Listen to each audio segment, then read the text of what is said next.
Everyone, আসসালামু আলাইকুম। আবার নতুন একটি ব্লগ নিয়ে হাজির হয়ে গেলাম। সকালে ঘুম থেকে উঠেই দেখি আকাশটা কেমন মেঘলা হয়ে আছে, মনে হচ্ছে এখনই বৃষ্টি নামবে। তো এইখানে আম্মু আমার জন্য একটা অরেঞ্জ কেক বানিয়েছিল আর একটা ক্যারামেল পুডিংও বানিয়েছিল। তারপর বিকালবেলা একটু ছাদে গেলাম আর গিয়ে দেখলাম লেবু গাছটায় অনেক সুন্দর লেবু ধরেছে। আর এইখানে মিষ্টি আলুর গাছ লাগানো হয়েছিল, তো খুব সুন্দর আলুও হয়েছে। যদি আমাদের এই ভিডিওটি আপনাদের কাছে ভালো লেগে থাকে তাহলে লাইক, কমেন্ট, শেয়ার করে আমাদের পাশেই থাকবেন। আমরা এখান থেকে একটা স্নেক প্ল্যান্ট তো আমরা ছাদ থেকে একটা স্নেক প্ল্যান্ট নিয়ে এসেছিলাম।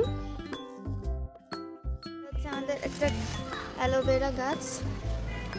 তো এটা বাসায় ভালো হয় না বলে, মানে ঘরের ভিতর আমাদের আগে বারান্দায় ছিল, তো এখানে ভালো একটা হয়নি। পরে এই ছাদে আনার পর মানে খুব সুন্দর হয়েছে, অনেক বড় হয়েছে। চারপাশে আরও অ্যালোভেরা হয়েছে, অনেকগুলো হয়েছে, তো পুরো ভরে গেছে। ছোট কিন্তু প্রচুর অ্যালোভেরা হয়েছে। তো পরের দিন আবারও ছাদে চলে এসেছিলাম আম্মু অ্যালোভেরা নিবে বলে।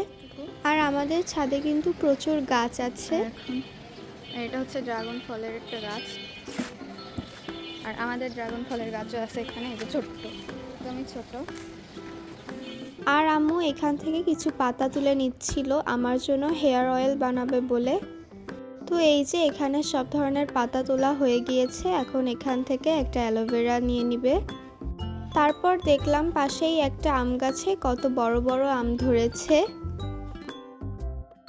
আম্মু এখানে পুদিনা পাতা, নিম পাতা, তারপর এটা হচ্ছে কাঁচা পান পাতা, আর এখানে থানকুনির পাতা নিয়ে নিয়েছে। আর এখানে অ্যালোভেরা নিয়ে নিয়েছে, পেঁয়াজ কুচি, লবঙ্গ, মেথি, কালোজিরা আর রোজমেরি। এখন এইগুলো দিয়ে আম্মু আমার জন্য হেয়ার অয়েল বানাবে।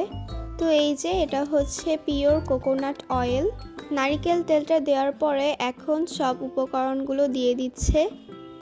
তারপর পাতাগুলোকে দিয়ে খুব ভালোভাবে জাল করে নিবে। এই তেলটা মাথায় দিলে চুল খুব সুন্দর ঘন আর মজবুত হবে।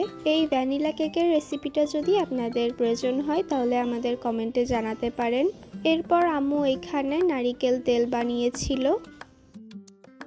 তারপর বিকালের নাস্তায় 2টা পিৎজা বানিয়েছিল। এই পিৎজার রেসিপি আপনারা আগেই দেখতে পেয়েছেন। তো আম্মু স্পাইসি চিকেন পিৎজা আর চিজ পিৎজা বানিয়েছিল। আজকের এই ভিডিওটি এই পর্যন্তই। সবাই ভালো থাকবেন, সুস্থ থাকবেন। আবার নতুন একটি ভিডিও নিয়ে দেখা হবে। আল্লাহ হাফেজ।